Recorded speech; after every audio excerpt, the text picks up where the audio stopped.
Panginoon, magandang umaga po sa bawat isa sa panibagong pagkakataon na pinagkaloob po sa atin ng Panginoon upang tayo ay makapag-aral ng salita kung sa lahat sa araw na ito.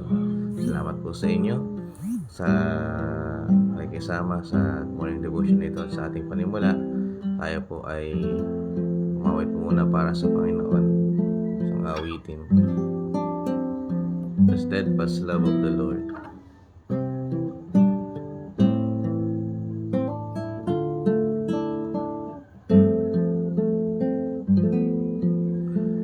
The steadfast love of the Lord never ceases. His mercies never come to an end. They are new every morning, new every morning. Great is thy faithfulness, O Lord. Great is thy faithfulness. The steadfast love of the Lord never ceases. His mercies never come to an end. They are new every morning, new every morning. Great is thy faithfulness, O Lord. Great is thy faithfulness. Minsan po pusang isa. The steadfast love of the Lord never ceases. His mercies never come to an end. They are new every morning, new every morning. Great is thy faithfulness, O Lord. Great is thy faithfulness. They are new every morning, new every morning. Great is thy faithfulness, O Lord. Great is thy faithfulness. Ulit po. They are new every morning, new every morning. Great is thy faithfulness, O Lord. Great is thy faithfulness. Hallelujah. Salamat sa inyong katapatan, Panginoon.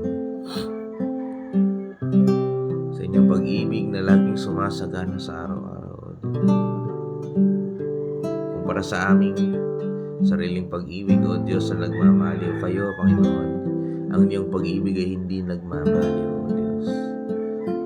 At tunay nga, Panginoon, ng katapatan niyo palagi ay nararanasan namin sa araw-araw. Hallelujah. Sabi pa nga po sa inyong salita, O Diyos, kahit kami hindi maging tapat, mananatili kayong tapat. Salamat po sa inyo. Sa oras na ito, muli sa tulong ng Banal na Espiritu, aming Ama, samahan niyo po kami sa aming pag-aaral. Matanggap namin ang salita ninyo sa araw na ito, O Diyos, na makatulong sa amin, O Diyos, upang maging mabuting lingkod ninyo, Panginoon. At matuto, O Diyos, sa dapat namin gawin, O Diyos, Panginoon, para sa buhay na ito. Salamat po sa inyo, Panginoon. Pinupuri po namin kayo sa salamatan. Sa pangalan ni Jesus. Amen. Hallelujah. Salamat po sa Panginoon. Tayo ngayon ay tayo rito sa Bulacan ngayon sa ating devotion. Salamat sa Panginoon. Bago po tayo mag-umpisa na ating pag-aaral, ako po muna ay nagpapasalamat sa Panginoon sa biyaya na pinagloob po sa amin, sa aming pamilya. Ngayon po ay nanganak ng aking asawa, Pastora Janine, sa itong nagdaang February 29. No? At talagang nakita namin ang kamay ng Panginoon sa kapanganakang ito at nakita rin namin ang kanyang pagtugon. At ngayon po ay nandito po kami sa Bulacan para makasama rin ang aking mga biyanan at makasama rin ang kanilang apo at makatulong po, makaagapay po namin sa pag-aalaga ng mga ilang buwan dito po sa Bulacan. Kaya salamat sa Panginoon. Ngayon na lamang po ulit ako nakapag-devotion. Sa mga susunod na linggo po, pakisama, sabihin ko na rin po ngayon para tuloy-tuloy po tayo mamaya. Sa susunod na linggo ay makapunta po tayo sa doon sa Kalumpit, Bulacan, DFC Kalumpit, Bulacan. Doon rin po tayo maggagamitin ng Panginoon sa araw po ng March 28, 29. Sa Alfonso, Cavite naman po tayo gagamitin para sa kampo nila doon. Tapos sa Las Piñas naman po sa March 30. Pakisama po sa panalangin kami at ang mga kasama ko po para magamit ng lubos ng Panginoon sa mga araw ng pag-mission na iyon. Salamat po sa Diyos. Dako na po tayo sa ating pag-aaralan po natin ay patungkol sa pagiging tamad or sluggard. No?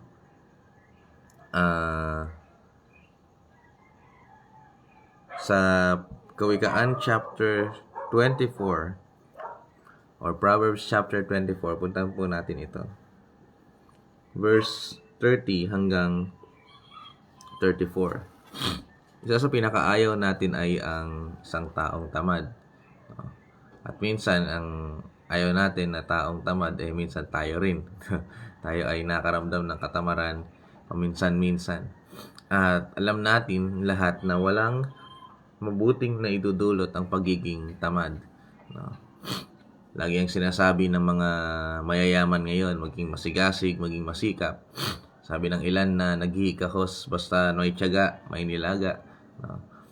Lahat ay naniniwala sa katotohanan na kapag ikaw ay nagtamad o walang ginagawa, ikaw ay hindi aasenso, ikaw ay hindi lalago, wala kang makakain. Tignan natin ang sinasabi ng Biblia, especially sa Kawikaan o sa Proverbs, tungkol sa isang tamad o sa lazy, pagiging lazy o slugger sa malalim na salim. Sa Kawikaan chapter 24 verse 30 to 34, basahin po natin ito. Sabi dito, dumaan ako sa bukid ng taong tamad at mangmang. Puno na ito ng mga damo at matitinik na halaman. At gibana ang mga bakod nito. Nang makita ko ito, napaisip ako mabuti at natutunan ko ang aral na ito. Sa kaunting pahinga, kaunting pagtulog, at paghalukip-kip mo, taong tamad, ay biglang darating sa iyo ang kahirapan na para kang ninakawan ng armadong tulisan. Kaya yung basahin ko po siya sa English. No? Verse 30, I went past the field of a sluggard, past the vineyard of someone who has no sense. Thorn had come up everywhere, and the ground was covered with weeds, and the stone wall was in ruins. I applied in my heart to what I observed and learned a lesson from what I saw. A little sleep, a little slumber, a little folding of hands to rest, and poverty will come on you like a thief, and scarcity like an armed man. So, meron ilang mga bagay na tinutukoy po dito sa Proverbs chapter 24 verse 30 to 34. Atin pong baybayin. Now, sabi dito sa verse 30 na dumaan yung nagsulat ng Kawikaan na ito dun sa bukid ng taong tamad. Alam natin na kapag ikaw ay may bukid, may kalakip na trabaho po yan. Kailangan alagaan talaga yan. No? Hindi pwedeng bapayaan yung isang bukid. At alam natin na kapag ang bukid ay pinapabayaan, hindi ito magiging maganda. No? Ngayon, ang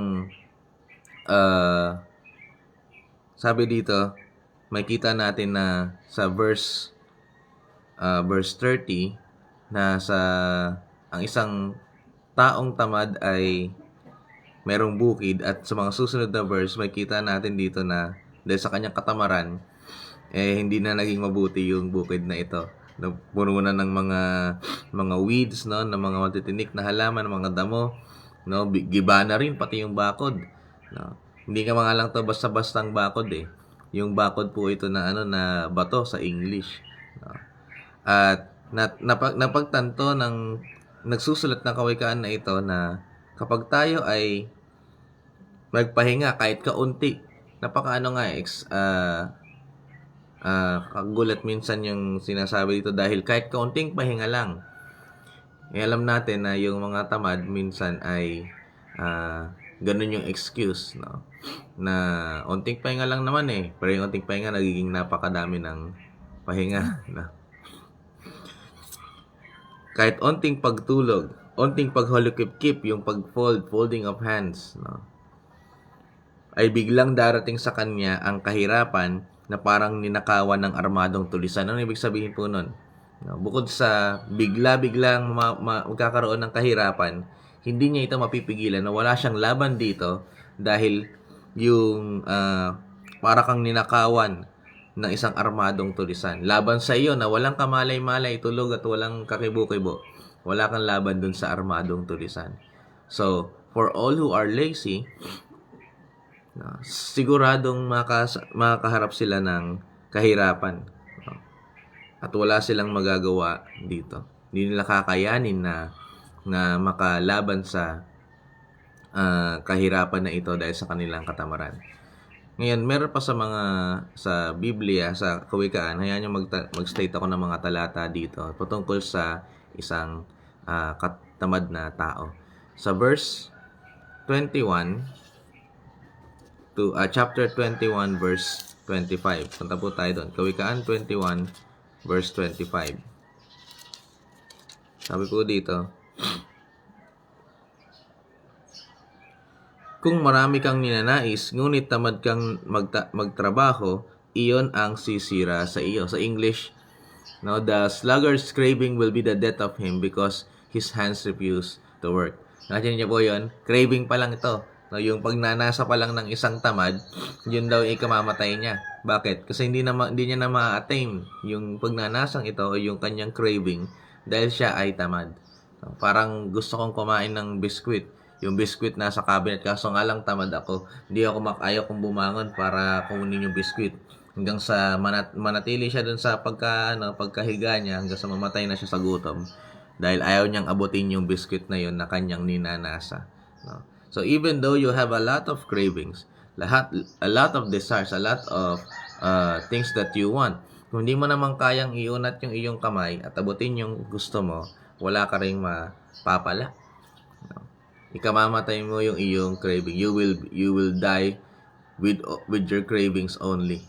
Hindi ka namatay sa kabusugan, namatay ka sa iyong pagiging katamaran, yung pagiging tamad. So makita natin na a lazy person hates work. Yung isang tamad na tao ay hindi gusto ang magtrabaho.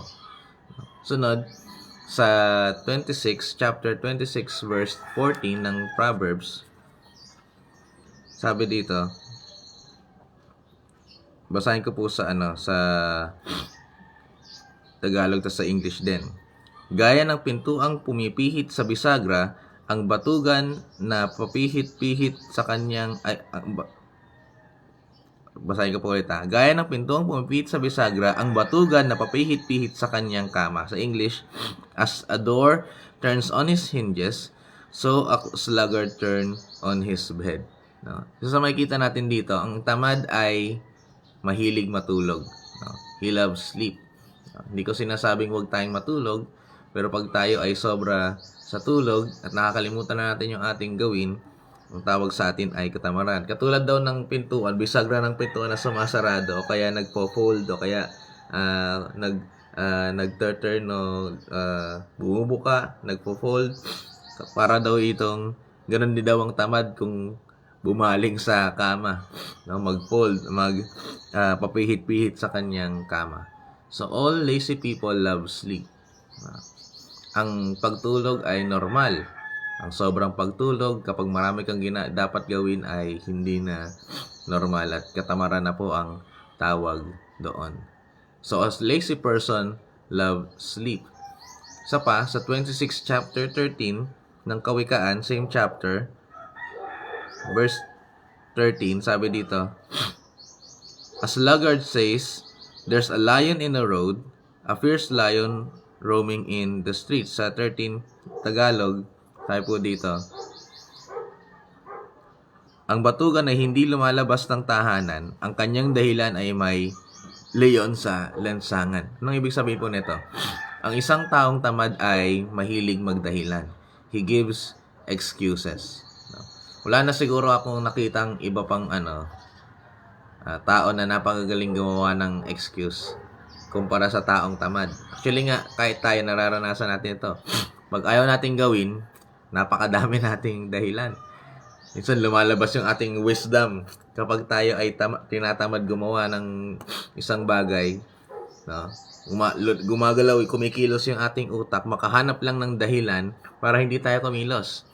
Minsan pa nga, ginagamit pa natin ng ating utak para ma-justify yung ating kapahingahan na hindi naman dapat natin gawin dahil marami tayong ginagawa.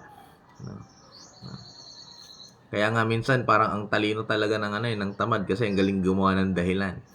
Pero a lazy person is full of excuses. Napakagaling gumawa ng dahilan para lang hindi gawin yung kanyang dapat na ikilos. Medyo exage pa nga yung sabi dito sa verse 13. No? Hindi siya lumalabas ng tahanan kasi yung dahilan niya, may leon doon sa labas. No? May leon doon nakabantay, baka kainin ako kaya ayaw ko lumabas. No? Sunod. Sa chapter 18 verse 9 ng Kawikaan, punta po tayo doon.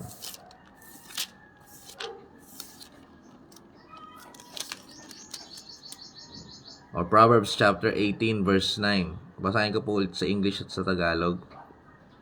Sabi dito, one who is slack in his work is brother to one who destroys. Sa Tagalog, ang taong tamad ay kasing sama ng taong mapanira. Kung ikaw raw ay taong tamad, para ka na ring taong mapanira. So imagine a company na punong-puno ng tamad na trabahador. Siguro yung HR, wala na rin, tinatamad na din sa pagkilos, kaya ang mga na-hire ay yung mga tamad. No? So imagine a company that is full of lazy people. Bibilang lang po tayo ng ilang mga panahon o kahit nga ilang araw, babagsak na agad yung kumpanyang iyon. Bakit? Kasi punong-puno ng tamad na tao. Actually, hindi nga lang, kahit hindi puno yung isang kumpanya ng mga tamad na tao, bigyan nyo lang ng isang department na merong tamad o department na tamad, o kaya isang tao sa grupo na iyon na tamad, madali silang babagsak. Bakit? Kasi hindi lahat ay kumikilos. So, a lazy person is dangerous. Kasi kasama siya, kasing sama siya ng taong mapanira. Sa mga nagtitesis po dyan, sa mga nasa group work na ay ang ayaw natin yung taong tamad. Hindi naman ako taong tamad Ako nga yung tagaluto ng pansit canton namin habang nagtitesis kami, habang nag-brainstorming kami. Pero wala ka naman talaga ding naitulong sa iyong group. Ngayon, dahil doon, pumunta tayo doon sa next point natin para sa taong tamad. Kasi may mga ganong dahilan Gagawa ka dapat ng thesis, kasama ka sa grupo na gagawa ng thesis, kaso nga lang, ayaw mo gumawa ng thesis. Ang iniisip mo, gawa na lang ako na lang tagaluto nyo ng pansit canton kaya na gumawa ng thesis. And from that, iniisip natin na, hindi siya tamad kasi meron naman siyang ginawa. But we miss the point. Ano ba talaga yung dahilan kapag tayo ay, ano ba talaga yung dahilan kapag, ano ba talaga yung dahilan nila kaya sila nagsama-sama, gumawa ng thesis. Ngayon, hindi ko sinasabi na hindi sila kailangan mag-prepare, pero meron tayong pupuntuhin dito. Isa sa mga traits ng isang tamad na tao ay yung nagsasayang ng panahon at ng lakas. A sluggard or a lazy person wastes time and energy. Sa chapter 18 pa rin po, no? Verse 9. No?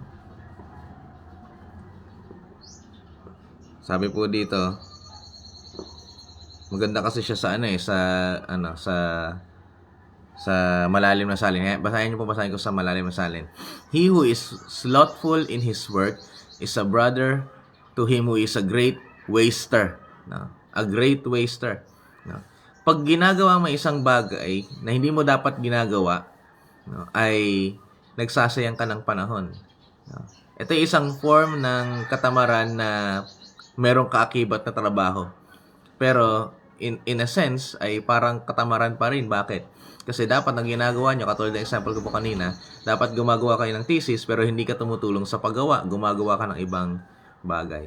No? Kapag gumagawa ka ng isang bagay na hindi mo dapat ginagawa, no, ay nagsasayang ka lang ng panahon at ng kalakas. No? Imbis na makatulong ka sa paggawa ng thesis, o nakatulong ka sa isang parte, yung kanilang kagutuman, pero hindi pa rin nakausad ng mabilis yung kanilang paggawa ng thesis kasi hindi ka kasama sa paggawa. No? So, a lazy person wastes time and energy. No?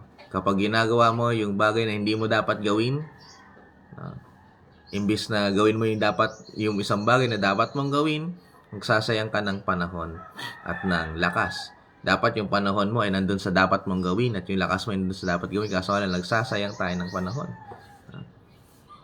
Minsan nga makikita natin, ang isang tamad na tao ay hindi naman mahina. Ang isang tamad na tao ay hindi naman ubos ng lakas. Meron naman silang lakas. Ang problema sa ibang tamad ay ginagamit nila yung kanilang lakas dun sa hindi dapat nilang gawin. Dapat ay ikaw ay merong importanteng gagawin ngayong araw na ito, kaso nga lang mas pinili mong isayangin ang iyong lakas sa paglalaro. Sa pagbabasketball. Yan ang una ko naisip. Pasensya na po sa mga nagbabasketball dyan.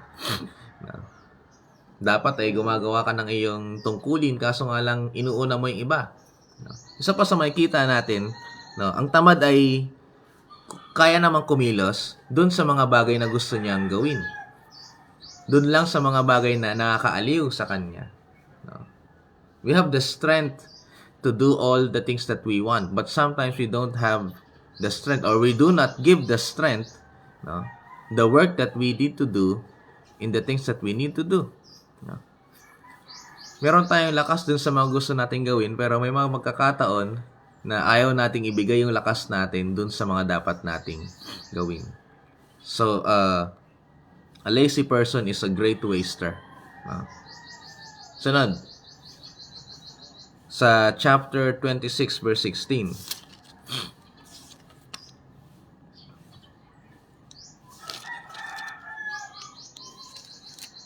Kawikaan chapter 26 verse 16, sabi po dito sa Tagalog at babasahin ko rin po sa English. Ang akala ng batugan ay mas marunong pa siya kaysa sa 7 taon na tamang mga tuwiran. Verse 16 sa English, a sluggard is wiser in his own eyes than 7 people who answer discreetly. Akala. Akala ng isang mangmang na siya ay mas matalino kumpara sa 7 tao na maayos sumagot. Tamang mga tuwiran. Laging sinasabi ng aking mami, Pastora Never, nung kami ay bata-bata pa, dahil kami rin ay magaling mga tuwiran. Akala namin yun ang tama. Sabi ng Pastora Never sa akin palagi, maraming namamatay sa akala. Akala ko po kasi ganito akala ko ganyan ganun kasi kami magdahilan noon Bata-bata kami. Akala ko kasi ganyan. Lagi rin sinasabi na maraming namamatay sa akala. Ngayon, ang pwedeng ikamatay ng taong tamad ay yung pag-aakala niya na mas matalino siya kumpara dun sa 7 marunong mga tuwiran. Tamang mga tuwiran. Ang tamad naman ay may katuwiran din. Marunong din mga tuwiran, hindi lang tama. At iniisip niya na dahil sa galing niyang mga tuwiran, ay mas matalino ako sa inyo. Pero hindi. At alam natin, kung babalikan natin yung chapter 24, verse 30 to 34, kapag lahat ng iyan ay nasa isang taong tamad, hindi niya maiiwasan ng biglang pagdating ng kahirapan. Tatapatan niya ito para siyang isang tulog na sundalo laban doon sa gising na sundalo na mayroong armas. Na hindi niya na kailangan gamitin ng lahat ng kanyang kayang gawin, babarilan niya lang ng isang beses, patay yung tamad at tulog na sundalo. Ngayon, ito yung dapat natin matutunan kung tayo ay tatamad-tamad. Sa Kawikaan chapter 6, yung verse na ito, sa Kawikaan chapter 24, verse 30 to 34, ay merong contrast na verse. Nasa Kawikaan chapter 6, verse 6 to 11. Sabi po dito, Kawikaan chapter 6, verse 6 to 11, or Proverbs chapter 6, verse 6 to 11. Babasahin ko po muna sa Tagalog, tapos basahin natin sa English. Mag-overtime po ako ng onte. Sabi po dito, kayong mga tamad, tingnan ninyo at pag-aralan ang pamumuhay ng mga langgam upang matuto kayo sa kanila. Kahit na walang namumuno at naguutos sa kanila, nag-iipon sila ng pagkain kapag tag-araw at panahon ng anihan, upang may makain sila pagdating ng tag-ulan. Kayong mga tamad, matutulog na lang ba kayo? Kailan kayo gigising?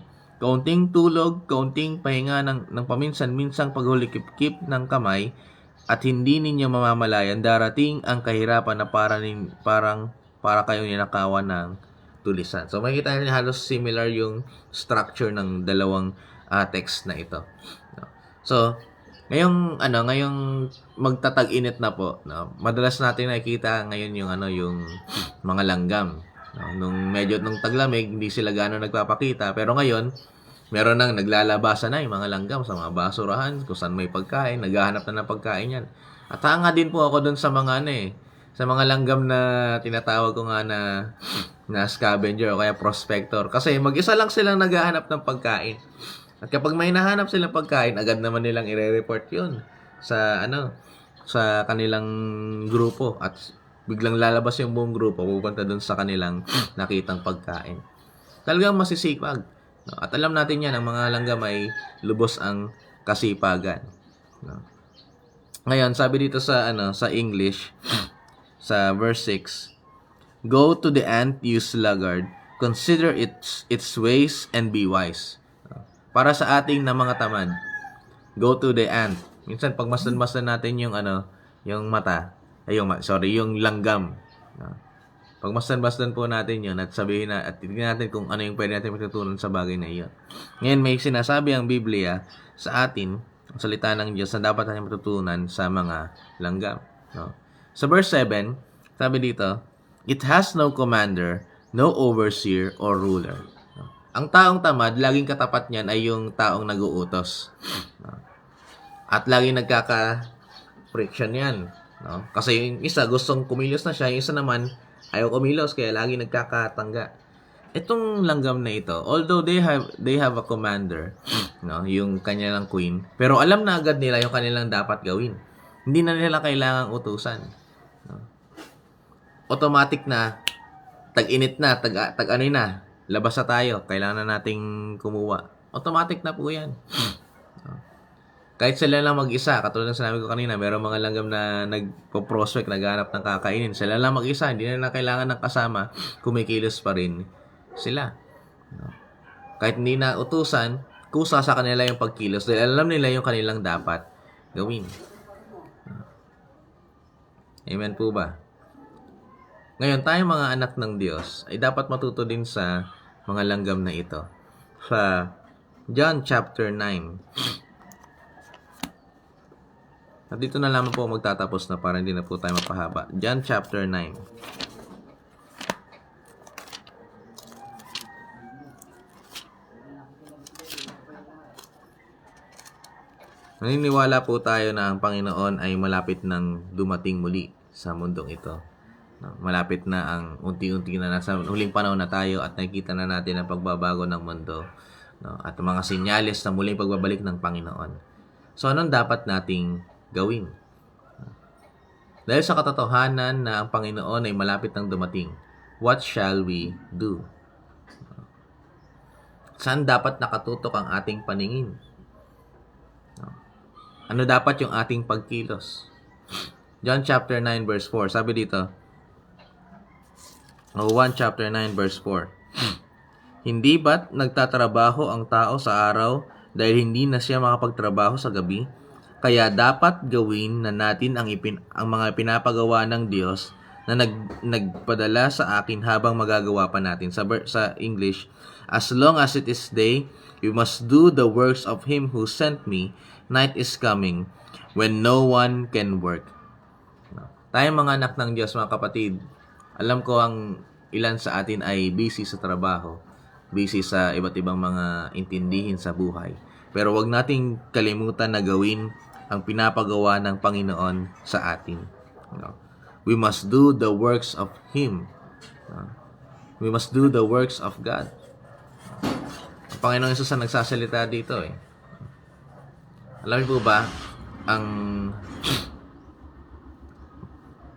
hindi pagsunod sa kalooban ng Panginoon o kaya yung pagsabi ng ganitong statement na tapusin ko muna to, Lord, no? Ayusin ko muna tong parte ng buhay ko tapos saka po ako susunod sa inyo. Magpapakita rin po yan ng katamaran. Para ka lang ding natutulog sa utos ng Panginoon. At pag dumating na yung panahon na babalik na ang Diyos at ikaw ay tulog pa din, pagkapagising mo wala na ibang mong kasama dito sa mundo. Naiiwan ka na.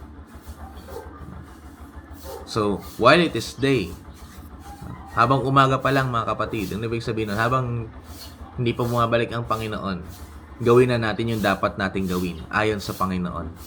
Ayon sa kalooban ng Panginoon sa atin. While it is daytime, habang may nakikita pa tayo. Kasi sa panahon na dumating na ang Panginoon, wala na tayong magagawa. Sabi ng Panginoon, pabalik ng Diyos ay parang thief of the night. Kaya we need to work. So, to conclude, para sa ating pag-aaral na ito, napakasimple lang naman po do not be lazy. Huwag po tayong maging tamad.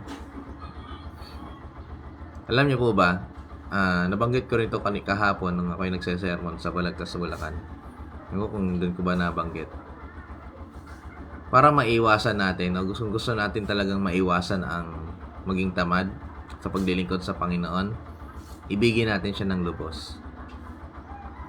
Pag lubusan nating iniibig ang Panginoon, hindi magiging mahirap sa atin ang kumilos. Because in our pleasure is to serve God. Ang ating pagnanasa ay mapaglingkuran ng Panginoon.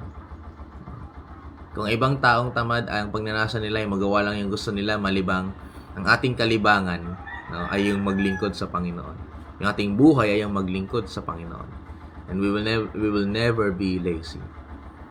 So, habang may panahon pa mga kapatid, habang umaga pa, gawin na natin yung dapat nating gawin sang-ayon sa nais ng Panginoon sa ating buhay. Let us not delay the things that should happen. Huwag natin delay yung dapat nating gawin. Kundi gawin na natin habang may panahon pa. Amen po ba? Purihin ang Panginoon. Tayo po'y manalangin. Aming Ama, salamat po sa inyo sa umagang ito, sa simpleng pag-aaral na pinagkaloob niyo po sa amin. O Diyos, kahit ako, Panginoon, paalala niyo po sa amin, Panginoon, palagi kung kami ay nawawala na sa tamang landas. Kapag kami ay hindi na kumikilos para sa inyo, Panginoon, at hindi na gumagawa ng dapat naming gawin. Instead ay ginagawa pa nga namin yung mga hindi dapat naming gawin kumpara dun sa dapat naming gawin, O Diyos. Patawarin niyo po kami. Patawarin niyo po kami, Panginoon. At sa tulong at biyaya ninyo, Panginoon, sa kapangyarihan ng banal na Espiritu, makilos kami katulad ng mga langgam, O Diyos. Habang may panahon, ginagawa pinakamabuti upang mapaglingkuran, O Diyos, ang kanilang grupo. Ganon din kami, Panginoon. Habang may panahon pa, gawin namin ang pinakamabuti. Magtrabaho kami para sa inyo, Panginoon. Gawin namin ang dapat namin gawin ayon sa inyong kalooban. Habang hinihintay namin ang inyong pagbabalik. May we work while we wait on your second coming. Salamat po sa inyo, Panginoon. Salamat sa inyong mga salita. Salamat sa aral na pinagkaloob niyo po sa amin. Nawa ay tumimo ito sa aming puso at may pamuhay po namin. Pinupuri po namin kayo, pinasasalamatan sa pangalan ni Jesus. Amen. God bless po sa bawat isa. Sa Diyos po ang lahat ng papuri. Muli po, kasama niyo po kami sa pananalangin para sa aming grupo at sa pagpupunta ko po sa mga schedule ko po next week na kumilos po ang Panginoon sa kanila at madala po natin ang tamang mensahe ng Panginoon para sa bawat isa. Salamat po sa inyo. Pinabati ko po ang lahat ng nasa Taiwan. Kahapon ay nag-anniversary po ang ating church sa Chungli. Sa susunod na mga linggo naman po ay ang DFC Lucio naman po. Ngayon po naroon ang Pastor Baby kasama ng kanyang team. At ang Pastor Jarayal naman po ay pupunta nitong week na ito sa Taiwan para maging guest speaker ng DFC Lucio anniversary, 7th year anniversary. Kaya sama po natin sila sa panalangin. At muli, salamat po sa Diyos. Sa Diyos lamang po ang lahat ng papuri. Sa Diyos po ang lahat ng papuri. God bless po sa bawat isa.